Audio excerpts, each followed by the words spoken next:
चलिए, hello students, आप लोगों का बहुत बहुत स्वागत है हमारे यूट्यूब चैनल पर। और आज आप लोगों को थंबनेल से ही पता चल गया होगा कि आज किस टॉपिक पर डिस्कशन करना है। आज टॉपिक हम लोग का बहुत ही इंपॉर्टेंट है बोर्ड एग्जाम के तहत, जिसमें फिनॉल की कुछ रासायनिक अभिक्रियाएँ, जिसमें केवल हम लोग लगभग देखिए बोर्ड पे लिखा हुआ है कि फिनॉल की 3 महत्वपूर्ण रासायनिक अभिक्रियाएँ जो बोर्ड पेपर में अक्सर पूछे जाते हैं और उनसे रिलेटेड बहुत सारे क्वेश्चन बनाए जाते हैं। तो बस उन 3 टॉपिक पे, 3 रिएक्शंस पे हम लोग को बस ओनली 3 रिएक्शंस पर डिस्कशन करनी है। चलिए चलते हैं, अपने इस सेशन को स्टार्ट करते हैं। छोटे से सेशन में हम लोग बहुत बड़ा, यानी कि एक छोटे से पार्ट्स में हम लोग बहुत बड़ा एटम बम्स का हम लोग बौछार करेंगे, जिसमें एक छोटा सा पार्ट है यह। और बड़े बड़े पार्ट्स को पढ़ने से कोई फ़ायदा नहीं कि अगर छोटे पार्ट से अगर पढ़कर हम अच्छे नंबर्स कलेक्ट कर लें।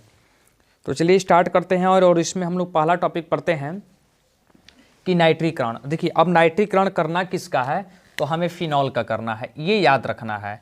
यानी कि जो भी हमको करना है आज, फिनॉल के थ्रू ही चलना है। यानी कि फिनॉल का नाइट्रीकरण करना है, फिनॉल को जिंक से क्रिया कराना है, या फिनॉल का हमको हैलोजन से भी क्रिया करानी है। ठीक है, तो फर्स्ट टाइम आज हम लोग स्टार्ट कर रहे हैं कौन सा, तो फिनॉल का नाइट्रीकरण। और इससे पहले जो लोग भी मेरे चैनल पे फर्स्ट टाइम विजिट कर रहे हैं, वो मेरे चैनल को क्या करें, सब्सक्राइब करें और बेल आइकन दबाना ना भूलें, ताकि जो नेक्स्ट वीडियो रहे वो आप लोगों को सबसे पहले मिल सके। और वीडियो यदि अच्छा लगे तो लाइक शेयर भी करते रहें। ठीक है, तो चलिए स्टार्ट करते हैं। और इस सेशन को हम लोग देखते हैं कि इसमें क्या जो 3 रिएक्शंस हमको पढ़ना है फिनॉल का, जो केमिकल रिएक्शंस है, क्या वो इंपॉर्टेंट होगा नेक्स्ट एग्जामिनेशन के लिए, जो 22 फरवरी से स्टार्टिंग है। यानी कि हम लोग के पास ओनली 1 मंथ का ही समय अभी शेष है। तो चलिए ठीक है, नाइट्रीकरण करना है। तो नाइट्रीकरण करने से पहले थोड़ी सी मैं एक चीज़ बता देता हूँ कि नाइट्रीकरण करने में हम लोगों को बस क्या करना पड़ता है। यानी कि अगर फिनॉल ही है तो उसको HNO3 की उपस्थिति में हमको रिएक्शन करानी पड़ती है। किसकी उपस्थिति में, तो HNO3 की उपस्थिति में, ताकि तभी तो नाइट्रीकरण होगा। फिनॉल है तो ऑलरेडी पहले से जो हम लोगों ने स्ट्रक्चर बनाया हुआ है। अभी ये फिनॉल का स्ट्रक्चर नहीं है। फिनॉल कब बनेगा, जब किसी बेंजीन के यानी कि टॉप वाले वलय पर हम लोग क्या करते हैं, OH समूह को, यानी कि फंक्शनल ग्रुप OH को क्या करते हैं, जोड़ देते हैं। तो चलिए इसको पहले फिनॉल बना लेते हैं। यानी कि हमने क्या किया, यहाँ पर OH जोड़ दिया तो ये क्या बन गया, ये फिनॉल बन गया। सबको आ रही बात समझ में। यानी कि अब ये क्या बन गया, फिनॉल। अभी तक क्या था, तो ये ओनली बेंजीन था। कब, जब तक हम लोगों ने OH इसमें ऐड नहीं किया था। अब OH जब हम लोगों ने ऐड कर लिया, यानी कि बेंजीन के टॉप शीर्ष पर, यानी कि टॉप शीर्ष पर जब हम लोगों ने क्या किया, OH जोड़ा, तो ये फिनॉल का स्ट्रक्चर बन गया। अब इसको हमको क्या करना है, तो नाइट्रीकरण करना है। ठीक है, क्या करना है, नाइट्रीकरण। तो पहले उसमें कुछ हम 2 शब्द लिख लेते हैं कि यानी कि नाइट्रीकरण कराते हैं तो क्या होता है, क्या क्या हमको बनता है, जिसमें यानी कि हमको एक आर्थो मिलता है, एक पैरा मिलता है, और नाइट्रोफिनॉल मिलता है। आर्थो भी मिलता है, पैरा भी मिलता है। चूंकि अब आर्थो, पैरा और मेटा, ये 3 पार्ट्स होते हैं। अभी मैं आप लोगों को अभी कुछ और भी बता देता हूं। तो फिनॉल की तनु HNO3 की के साथ क्रिया कराने पर, यानी कि यहां पे हम लिख देते हैं क्या, तो फिनॉल की तनु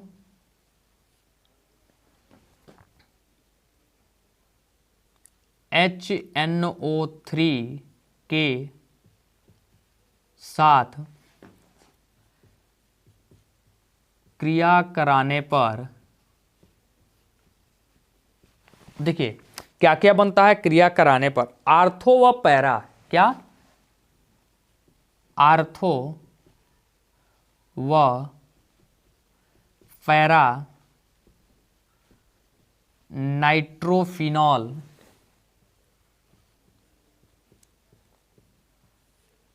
बनाता है। क्या करता है, नाइट्रोफिनॉल बनाता है। याद कर लेना है, फिनॉल जब HNO3 से क्रिया करता है, डाइल्यूटेड HNO3 से, तो वह क्या बनाता है, एक आर्थो बनाता है और एक पैरा बनाता है। अब चूंकि आर्थो, पैरा और मेटा 3 तरीके से बनता है।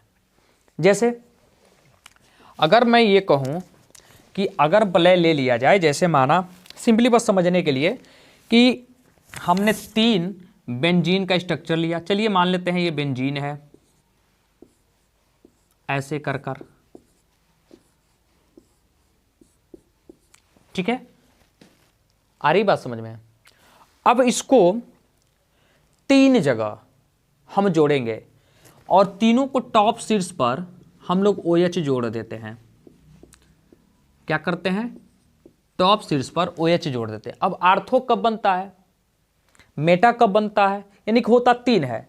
अगर हम O से दिखाते हैं तो O का मतलब होता है आर्थो, अगर स्मॉल m दिखाते हैं तो इसका मतलब होता है मेटा, और P होता है तो इसका मतलब होता है पैरा। अब ये कब कब बनते हैं, किस तरीके से बनते, इसको देखना है। तो जब OH जोड़ा गया है जिस वलय में, उसके एकदम नियर वाले जो वलय होते हैं, शीर्ष होते हैं, अगर वहां पर हम NO2 जोड़ दें, यानी कि कुछ भी जोड़ा जाए यहां पर, वही मेटा बन जाता है, वही पैरा बनता है, वही हमारा क्या बनता है, आर्थो। लेकिन अब उनकी पॉइंटली अलग अलग होती है। अगर हम इस वाले पॉइंट पे जोड़ते हैं कार्बन के NO2, तो ये हमारा क्या बनेगा, O आर्थो, और ये नाइट्रो बनेगा। ठीक है, क्या बनेगा, नाइट्रो बनेगा। अब बेंजीन प्रत्येक में रहेगा, ठीक है, तो O नाइट्रो बनेगा, याद रखना है। यानी कि जिस शीर्ष पे हम लोग जोड़े उससे ठीक बगल वाले में। अब क्या करेंगे, अगर मेटा बनाना है तो ठीक जो हम लोगों ने नाइट्रो जोड़ा है, अभी नाइट्रो जो आर्थो बनाए, ठीक उसके और एक साइड हम नीचे एक पॉइंट और आगे बढ़ जाते हैं, यहां पर आ जाते हैं, तो यानी कि इसको बोलते हैं, अगर यहां पे NO2 जोड़ा जाएगा तो इसको क्या बोला जाएगा, मेटा और नाइट्रो बोला जाएगा। क्या बोलेंगे, मेटा नाइट्रो। अब यदि अब जहां पे मेटा जोड़ा गया ठीक उसके नीचे, यानी कि OH जिस शीर्ष पे हम लोगों ने जोड़ा ठीक उसके नीचे आया जाए, यानी कि अपोजिट, और वहां पे NO2 जोड़ दिया जाए, तो इसे क्या बोलेंगे, P फॉर यानी कि पैरा नाइट्रो बोला जाएगा। बेंजीन तो प्रत्येक में जुड़ा रहेगा, यानी कि यहां भी बेंजीन है, यहां भी बेंजीन है, और यहां भी बेंजीन है। ठीक है, तो हम लोगों ने क्या लिखा कि फिनॉल को तनु HNO3 के साथ क्रिया कराने पर, यानी कि अगर क्रिया कराई जाए, फिनॉल की है यहां पर, फिनॉल की, और क्या बनता है, तो आर्थो और पैरा।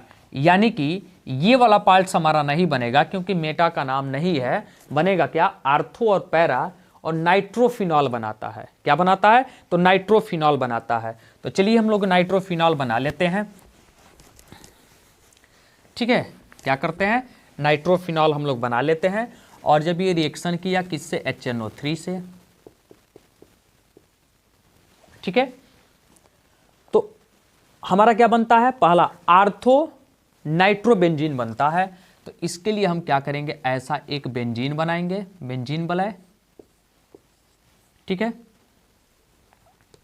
क्या करेंगे, बेंजीन वलय हमने बनाया, और टॉप ऑर्डर पे हमने OH जोड़ा ताकि ये फिनॉल रहे। ठीक है, आखिर में हमको फिनॉल से ही तो मतलब है ना।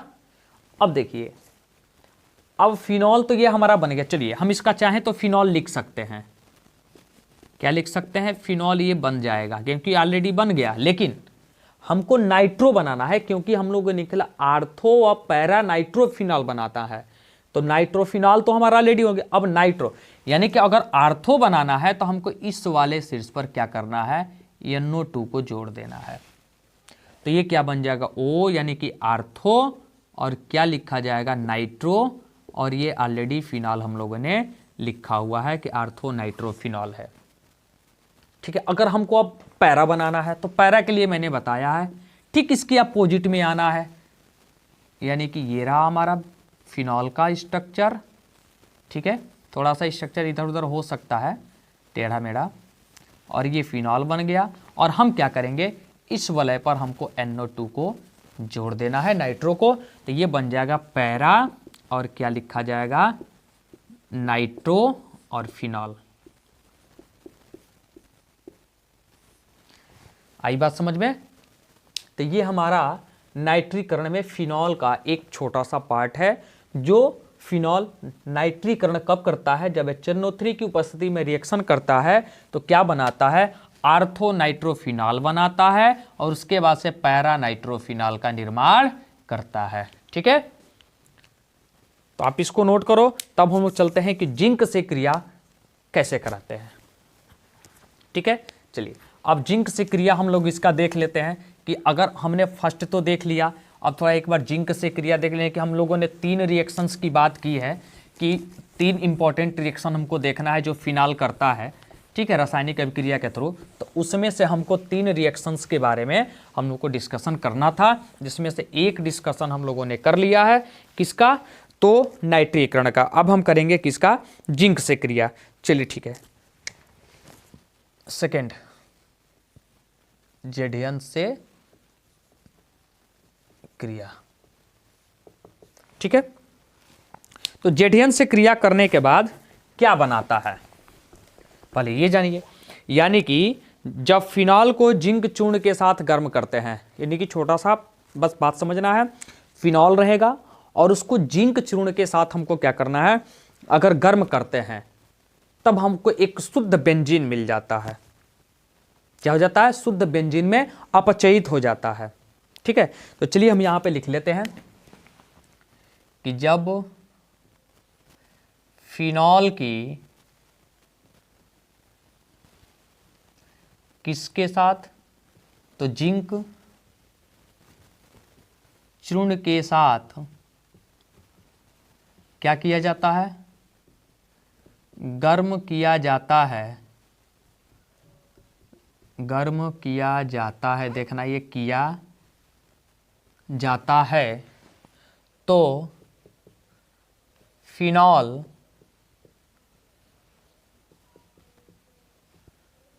बेंजीन में अपचयित हो जाता है, ठीक है, फिनॉल। चलिए तो एक फिनॉल पहले बना लेते हैं, क्योंकि हमें फिनॉल को ही तो जिंक से क्रिया कराना है। और ये OH फिनॉल हो गया। इसको थोड़ा सा और हम बड़ा कर लेते हैं, फिनॉल हो गया।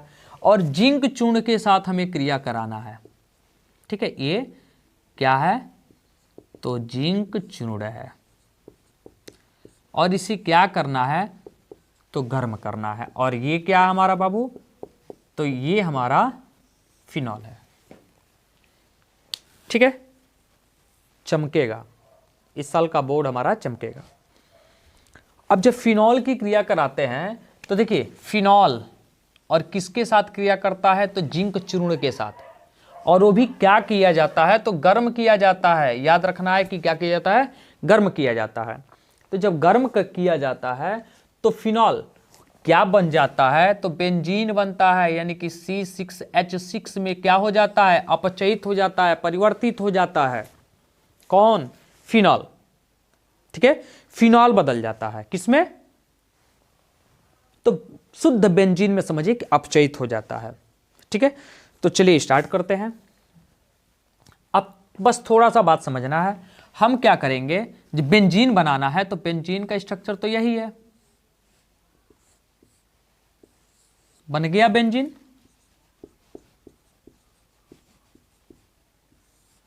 अब आप सभी के मन में ये प्रश्न उठ रहा होगा कि सर अगर बेंजीन ये बन गया तो ये OH गया कहां। अगर हम OH को यहां से हटा, OH गया कहां, तो कुछ नहीं सोचना है, बस हम यह जानते हैं कि अगर कोई बेंजीन का स्ट्रक्चर बनता है ऐसे, तो प्रत्येक कार्बन पर एक एक बॉन्ड हमारा क्या होता है, हाइड्रोजन जुड़ा होता है, ठीक है। एक एक बॉन्ड हमारा क्या होता है, जुड़ा होता है। चूंकि मैंने यहां पे लिखा है कि C6H6 होता है शुद्ध बेंजीन का। अब तो एक यह जो H है यहां पर, यानी कि जो यहां पर OH जुड़ा हुआ है, ध्यान से बस समझना, OH, तो यह H तो यहां रह गया, बचा कौन, O। तो O को हमको यहां से क्रॉस करना है, यानी कि हटाना है। और जो यह जेडियन है तो केवल O आएगा, इसके साथ मिल जाएगा। जब O इसके साथ मिलेगा तो प्लस क्या बना लेगा, जेडियन O, यानी कि ये क्या बना लेगा, तो जिंक ऑक्साइड बना लेगा। क्या बनाएगा, जिंक ऑक्साइड बनाएगा। आसान रहा कि नहीं रहा, बहुत आसान रहा, ठीक है। तो आप इसे नोट करो। उसके बाद हम लोग चलते हैं कि जब हैलोजन से क्रिया करता है फिनॉल तब क्या करता है, ठीक है। तो आप इसे लिखो और अगला क्वेश्चन हम लोग क्या करते हैं, अगला टॉपिक जो आज का लास्ट टॉपिक होगा उसको हम लोग देख लेते हैं।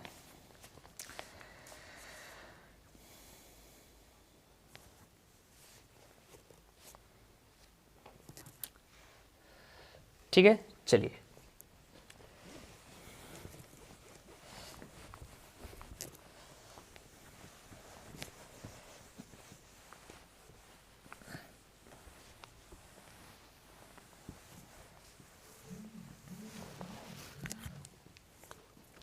चलिए अगला है यानी कि हैलोजन से अपक्रिया। क्या रहेगा, हैलोजन यानी कि तीसरा है हैलोजन से अभिक्रिया।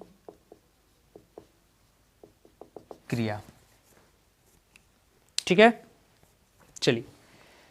तो अगर हैलोजन से अभिक्रिया लिखेंगे तो भाई इसकी भी तो कुछ डिफिनीशन होती होगी कि मतलब क्या बनेगा, कैसे क्रिया करेगा उसके लिए।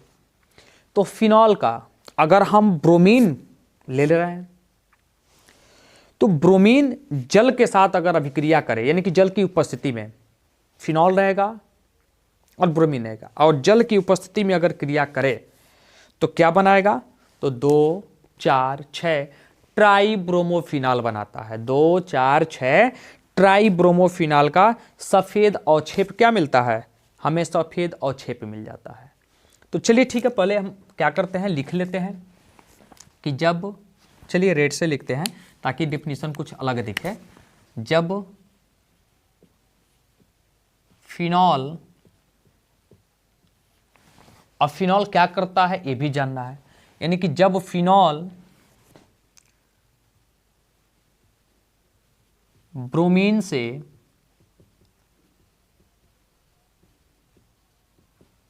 अभिक्रिया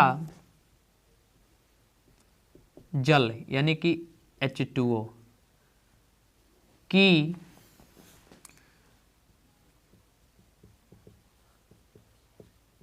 उपस्थिति में करता है तो 2 4 6 ट्राई ब्रोमो फिनॉल बनाता है, जिसका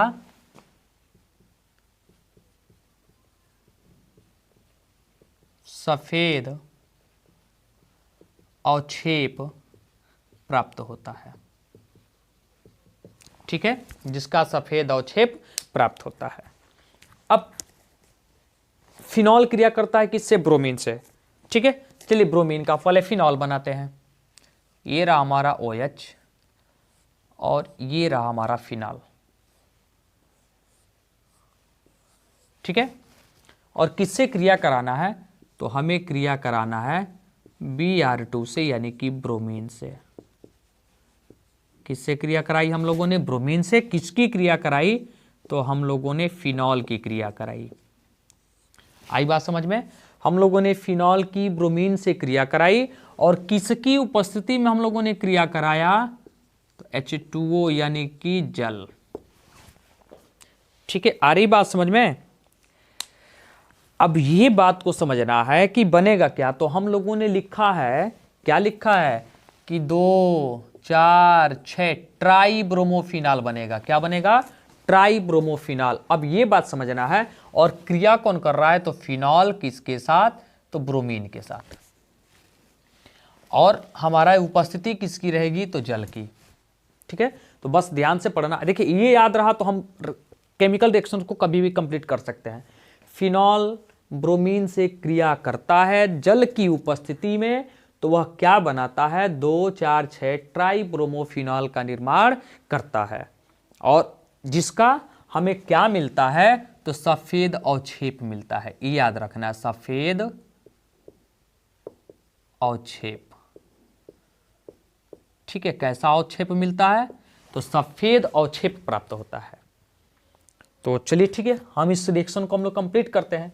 तो पहले तो हम एक बेंजीन का साधारण सा स्ट्रक्चर हम लोग बनाते हैं। ठीक है, और बनेगा तो फिनॉल ही बनेगा। तो प्रॉपरली यहां पर OH रहेगा। ठीक है, अब हमें क्या बनाना है, तो 2, अब ध्यान से बस समझिएगा, अगर यहां पर हमने 2 नंबर पे Br को जोड़ा, चूंकि Hb एक वैलेंसी Br भी एक वैलेंसी, तो यहां से H कैंसिल हुआ, चलिए ठीक है, एक H को हमने कैंसिल कर लिया। बात समझिएगा मैं क्या लिख रहा हूं। उसके बाद से लिखा 2, चलिए 2 को हमने लिखा 4, तो यहां भी तो H है पहले से ऑलरेडी, तो हमने यहां भी Br दिखा दिया, तो एक H हमारा और आ गया। यानी कि Br जो है H को हटा रहा है और खुद वहां पे जुड़ रहा है। चलिए ठीक, तो 1 2 3 4 5 6, अब यहां भी हमको क्या करना है, Br को जोड़ना है, तो यहां भी तो H होगा, तो प्लस H, तो कुल H कितने हट रहे हैं, 3, कितने, 3। अब चूंकि हम लोगों ने यहां पे 3 लिख दिया ऑलरेडी, 3 Br हम लोगों ने लिखा, यहां पर हमारे पास 2 ही Br है, तो फिर हम क्या करेंगे, इसको हम प्लस में कर लेंगे और अगला जो हमारा कंपाउंड बनेगा वो बनेगा HBr, और वो भी कै के पॉइंट का, क्योंकि 3 H ऑलरेडी हमारा निकला है, तो यहां पर हम बैलेंस करेंगे, तो यहां पर आ जाएगा कितना, 3। ठीक है, और यहां पर हो जाएगा 3। अब चूंकि इन दोनों का अगर मल्टीप्लीकेशन कराते हैं तो 6 मिलता है, और 3 Br यानी कि 1 2 3, और यहां पर 3 है, चूंकि ये 3 है, तो इसी को बोलते हैं 2, 4, 6, और इसको क्या बोला जाता है, तो ट्राई और ब्रोमो, और क्या बोलेंगे, फिनॉल, ट्राई ब्रोमो फिनॉल। आई बात समझ में, इसी को बोलते हैं 2, 4, 6 ट्राई ब्रोमो फिनॉल बोला जाता है। तो आप लोगों को ये कैसा लगा, कमेंट बॉक्स में निश्चित आप लोग कमेंट कीजिए कि जो हमारे द्वारा जो फिनॉल की 3 महत्वपूर्ण रासायनिक अभिक्रिया हम लोगों ने देखा, 3 महत्वपूर्ण रासायनिक अभिक्रिया जो यूपी बोर्ड से संबंधित है। ठीक है, ये कैसा लगा, क्या ये आगामी जो 2024 में बोर्ड पेपर होने वाला उससे रिलेटेड ये क्वेश्चन है कि नहीं है। ठीक है, तो बस आज के लिए हम लोग इतना ही पे रोकते हैं। देखिए मैं बार बार कह रहा हूँ, इस छोटे से फैमिली को थोड़ा सा बड़ा आप लोगों को करना है। ठीक है, और बड़ा होने में हमें आप लोगों का ही सहयोग चाहिए।